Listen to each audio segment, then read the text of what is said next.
అతి తక్కువ fee merit scholarship తో విదేశాల MBBS. Contact wait MBBS education service.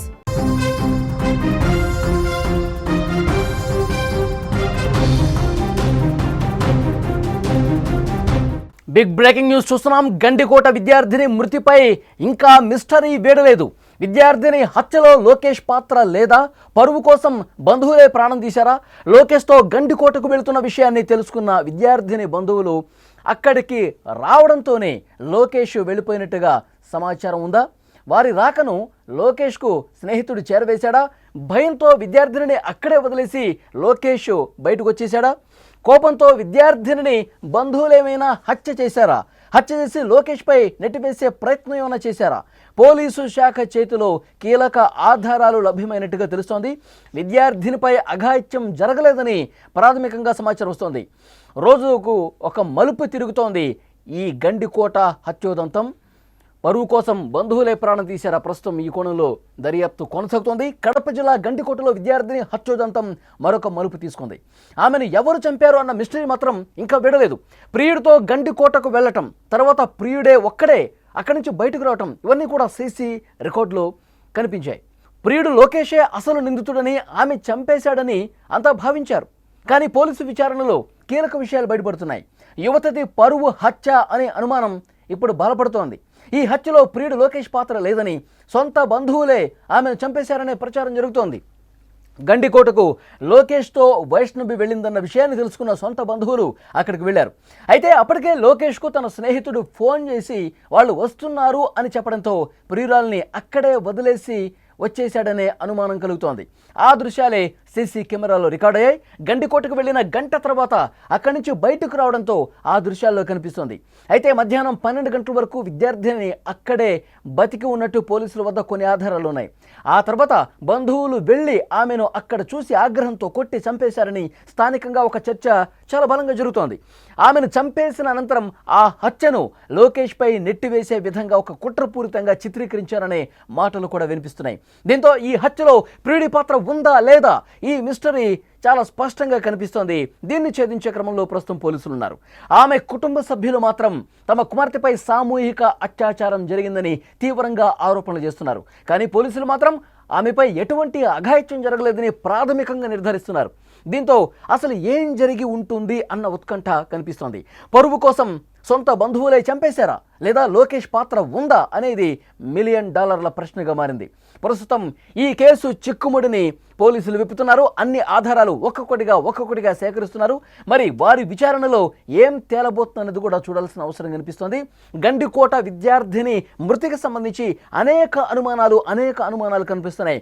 నిన్న ఆ తండ్రి, వైష్ణవి తండ్రి చాలా స్పష్టంగా చెప్తా ఉన్నాడు, ఎన్కౌంటర్ చేసి పారేయాలి. తెలంగాణలో హైదరాబాద్లో ఏ విధంగా అయితే ఇలాంటి సైకో విధుల్ని ఎన్కౌంటర్ చేశారో అదే విధంగా చేసి పారేయాలని చెప్పి చాలా ఆగ్రహంతో ఊగిపోయిన పరిస్థితి కనిపిస్తోంది. కానీ పోలీసులు ప్రాథమిక విచారణలో లోకేష్ పాత్ర లేదు అనేది కొంత స్పష్టంగా అర్థమవుతోంది. లోకేష్ పాత్ర ఇందులో ఉండకపోవచ్చు. మాకు తెలిసినటువంటి ప్రాథమికంగా లభించినటువంటి సమాచారం మేరకు లోకేష్తో వైష్ణవి వచ్చింది 10:30 ఆ సమయంలో వచ్చింది. సీసీటీవీలో చాలా స్పష్టంగా అర్థమైంది. కానీ ఒక గంట వ్యవధిలోనే అతను బయటకు వచ్చేసాడు. మరి అతను ఎందుకు బయటకు వచ్చేసాడు? ఇది ఒక బలమైనటువంటి అనుమానం కనిపిస్తోంది. అతను బయటకు వచ్చిన తర్వాత ఆమె గంట పాటు బతికే ఉంది. ఇది కూడా పోలీసులు చెప్తా ఉన్నారు. 12 గంటల నుంచి 4 గంటల మధ్య ఏదో జరిగింది. దాన్ని పూర్తిగా ఆ మిస్టరీని, ఆ గుట్టుని విప్పే పరిస్థితి ప్రస్తుతం మేము చూస్తూ ఉన్నాం. చాలా క్లియర్గా అన్ని ఆధారాలను తీసుకునే ప్రయత్నం చాలా సీరియస్గా కొనసాగుతుంది. లోకేష్ బయటకు వచ్చిన తర్వాత గంటసేపు లోపల ఉన్నాడు. ఆ తర్వాత బయటకు వచ్చేసాడు లోకేష్. బయటకు వచ్చిన తర్వాత కూడా చాలాసేపు గండికోట పర్యాటక ప్రాంతంలో ఆమె తిరుగుతూనే ఉంది, సజీవుగానే ఉంది. కానీ ఆ రంగనాయక టెంపుల్కి బ్యాక్ సైడ్ ఆమె ఎందుకు వచ్చింది? ఆ సమయంలో అక్కడ ఎవరున్నారు, ఎవరి కోసం అక్కడికి వచ్చింది, ఆ తర్వాత ఏం జరిగింది, ఇవన్నీ కూడా చాలా క్లియర్గా ఇన్వెస్టిగేట్ చేస్తున్నాం, అన్ని ఆధారాలు మేము సంపాదిస్తున్నాం, కొద్ది గంటలు ఓపిక పడితే అన్ని విషయాలు కూడా బయటకు వస్తాయి అని పోలీసు అధికారులు చాలా స్పష్టంగా చెప్తూ ఉన్నారు. అయితే ఇక్కడ ప్రాథమికంగా వస్తున్నటువంటి ఇన్ఫర్మేషన్, లోకేష్కి అతను ఫ్రెండ్ ఫోన్ చేశాడు. వైష్ణవికి సంబంధించిన బంధువులు ఈ విషయం తెలిసిందే, మీరు గండికోటకు వెళుతున్నారన్న విషయం వాళ్ళకి తెలిసింది, నువ్వు అక్కడి నుంచి వెళ్ళిపోతే బెటర్ అని చెప్పి ఫ్రెండ్ ఫోన్ చేయటంతో అక్కడి నుంచి వైష్ణవిని అక్కడే ఉంచి నేను వెళ్ళిపోతున్నాను, నువ్వు కూడా సేఫ్గా ఇంటికి వచ్చాయని చెప్పి లోకేష్ బయటకు వచ్చాడు. ఆ తర్వాత లోకేష్ బయటకు వచ్చిన దృశ్యాలు కూడా సీసీటీవీ ఫుటేజ్లో రికార్డ్ అయ్యాయి. అతను వెళ్ళిపోయాడు. అతను వెళ్ళిపోయిన తర్వాత కూడా చాలాసేపు వైష్ణవి ఆ ప్రాంతంలో తిరుగుతూనే ఉంది. ఆ తర్వాత అక్కడికి ఎవరు వచ్చారు, నిజంగానే కుటుంబ సభ్యులు బంధువులు ఎవరైనా వచ్చారా, ఆమెతో ఏమైనా గొడవ పడ్డారా, ప్రస్తుతం దీనికి సంబంధించి ఇన్వెస్టిగేషన్ థరోగా జరుగుతున్నటువంటి పరిస్థితి కనిపిస్తోంది. అయితే కుటుంబ సభ్యులు కావచ్చు, బంధువులు కావచ్చు, లోకేష్ గతంలో మా అమ్మాయిని ట్రాప్ చేశాడు, మా అమ్మాయిని మాయమాటలు చెప్పాడు, నయవంచం చేశాడు, మోసం చేశాడు, ఇవన్నీ చెప్తా ఉన్నారు.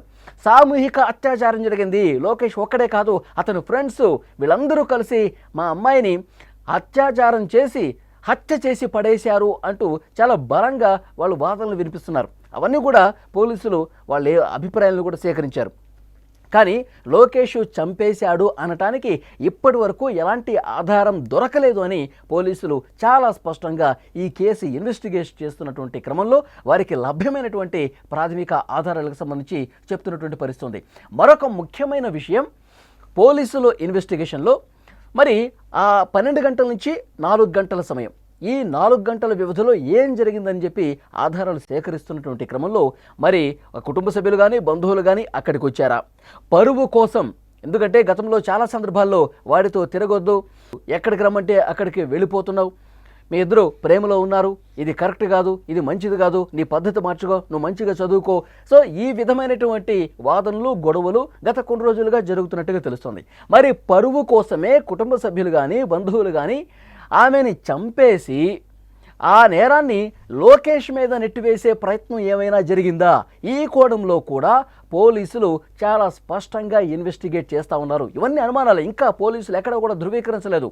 కుటుంబ సభ్యులే వైష్ణవిని చంపేసి ఆ లోకేష్ మీద నెట్టివేస్తే ఒక పని అయిపోతుంది, వాడు చాలా వేధించాడు కదా, మనల్ని టార్చర్ పెట్టాడు కదా, అతని వల్ల అమ్మాయిని కాపాడుకోవటం కోసం ఒక ఊరి నుంచి ఇంకో ఊరికి కూడా మేము షిఫ్ట్ కావాల్సి వచ్చింది, కాబట్టి ఈ నేరం అనేది వాడి మీద తోసేద్దాం, ఇలాంటి ఆలోచనతో ఈ విధంగా ఏమైనా చేశారా, ఈ అన్ని కోణాల్లో అండి చాలా కోణాల్లో పోలీసులు ఇన్వెస్టిగేట్ చేస్తూ ఉన్నారు.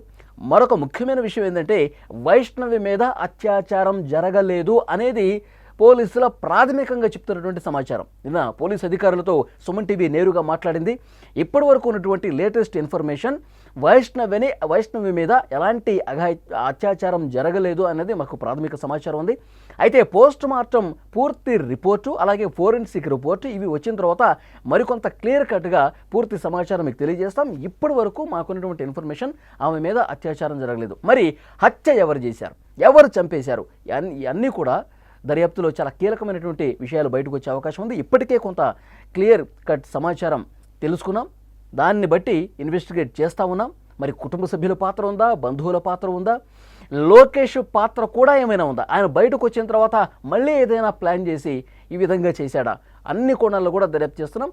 మధ్యాహ్నం 12 గంటల నుంచి లోకేష్ వెళ్ళిపోయిన తర్వాత కూడా ఆమె బతికే ఉంది. ఆ తర్వాత ఏం జరిగింది, ఆ తర్వాత అక్కడికి ఎవరు వచ్చారు, ఎవరిని ఆమెను కలిశారు, రంగనాయక టెంపుల్ బ్యాక్ సైడ్ వరకు ఆమె ఎందుకు వెళ్లాల్సి వచ్చింది, ఎవరి కోసం వెళ్లాల్సి వచ్చింది. ఇక్కడ మరొక ముఖ్యమైన విషయం, ఆమె మృతదేహం దొరికిన సందర్భంలో ఒంటి మీద నూలు పోగు కూడా లేదు. పోలీసులు అసలు ఏం జరిగిందన్న విషయానికి సంబంధించి చాలా క్లియర్గా ఇన్ఫర్మేషన్ తీసుకుంటున్నారు. మరికొద్ది గంటల్లోనే అసలు వాస్తవాలు కూడా బయటకు వచ్చే అవకాశం కనిపిస్తోంది. సో పరువు కోసం కుటుంబ సభ్యులు కానీ బంధువులు కానీ ఈ విధంగా ఏమైనా చేశారా, లేదు అంటే కనుక లోకేష్ పాత్ర ఏమైనా ఉందా, అసలు వీళ్ళు ఇద్దరూ కాకుండా మూడో వ్యక్తి ప్రమేయం ఏమైనా ఉందా, ఉంటే ఆ మూడో వ్యక్తి ఎవరు. సో ఈ విధంగా అన్ని కోణాల్లో పోలీసులు చాలా స్పష్టంగా ఇన్వెస్టిగేట్ చేస్తూ ఉన్నారు. అన్ని అనుమానాలన్నింటినీ కూడా ముందు పెట్టుకొని ఆధారాలు సంపాదిస్తూ ఒక్కొక్కటి ఒకవైపు సీసీ ఫుటేజ్ కావచ్చు, తర్వాత ఆ మృతదేహానికి సంబంధించిన పోస్ట్ మార్టం కావచ్చు, ఫోరెన్సిక్ రిపోర్ట్ కావచ్చు, వాళ్ళ బంధువులు ఇస్తున్నటువంటి సమాచారం కావచ్చు, లోకేష్ ఫ్రెండ్స్ ఇస్తున్నటువంటి సమాచారం కావచ్చు, ఇట్లా అన్ని కోణాల్లో కూడా పోలీసులు చాలా సీరియస్గా ఇన్వెస్టిగేట్ చేస్తున్నారు. గండికోట పర్యాటక ప్రాంతంలో ఇంటర్మీడియట్ సెకండ్ ఇయర్ చదువుతున్నటువంటి గీతం కాలేజీలో చదువుతున్నటువంటి వైష్ణవి నూలు పోగు కూడా లేకుండా ఆ పర్యాటక ప్రాంతంలో ముళ్ళ పొదల్లో పడి ఉండటం రాష్ట్ర వ్యాప్తంగా సంచలనమైనటువంటి పరిస్థితి. సో వాస్తవాలు అతి కొద్ది గంటల్లోనే బయటకు వస్తాయి. ఎందుకంటే కొన్ని గంటల్లో ఆ forensic report, post mortem report కూడా బయటకు వస్తుంది. లోకేష్ని ఇప్పుడే చాలా సీరియస్గా విచారించిన పరిస్థితుంది. లోకేష్ ఇచ్చినటువంటి ఆధారాలు, అలాగే phone contact records, call data, ఎవరెవరు ఏం మాట్లాడారో ఆ సమయంలో ఇవన్నీ కూడా వెలికి తీస్తున్నారు. ఎవరి పాత్ర ఉన్నా సరే అన్ని నిజాలు అతి త్వరలోనే బయట పెడతామని చెప్పి చాలా స్పష్టంగా పోలీసులు చెప్తున్నటువంటి పరిస్థితుంది. కానీ ఇప్పటి వరకు అందినటువంటి సమాచారం ఆ అమ్మాయి మీద ఎలాంటి అత్యాచారం జరగలేదు. మరి ఎవరు చంపారన్న దానికి సంబంధించి ఆధారాలు సంపాదిస్తున్నాం అంటున్నారు. అలాగే లోకేష్ పాత్ర ఉందా లేదన్నది కూడా చాలా క్లియర్గా పిన్ టు పిన్ ఇన్ఫర్మేషన్ సేకరిస్తున్నాం. లోకేష్ వెళ్ళిపోయిన తర్వాత కూడా, లోకేష్ అక్కడ ఆ పర్యాటక ప్రాంతం నుంచి బయటకు వెళ్ళిపోయినటువంటి సీసీ ఫుటేజ్ రికార్డు కూడా ఉంది. అతను వెళ్ళిపోయిన తర్వాత కూడా ఈమె బతికే ఉంది. తర్వాత 1-2 గంటల పాటు ఆ ప్రాంతంలో తిరుగుతూ ఉంది, తచ్చాడుతూ ఉంది. మరి ఎవరి కోసం ఆమె వెయిట్ చేస్తుంది? ఇవన్నీ విషయాలు కూడా చాలా క్లియర్గా ఆధారాలతో సహా పోలీసులు సంపాదించే ప్రక్రియ చాలా వేగంగా జరుగుతుంది. ఆధారాలన్నీ లభ్యమైన తర్వాత, ఆ రిపోర్ట్స్ అన్ని వచ్చిన తర్వాత ప్రెస్ మీట్ పెట్టి పిన్ టు పిన్ ఏ నిమిషానికి ఏం జరిగిందో కూడా పోలీసులు చెప్పే అవకాశం కనిపిస్తోంది.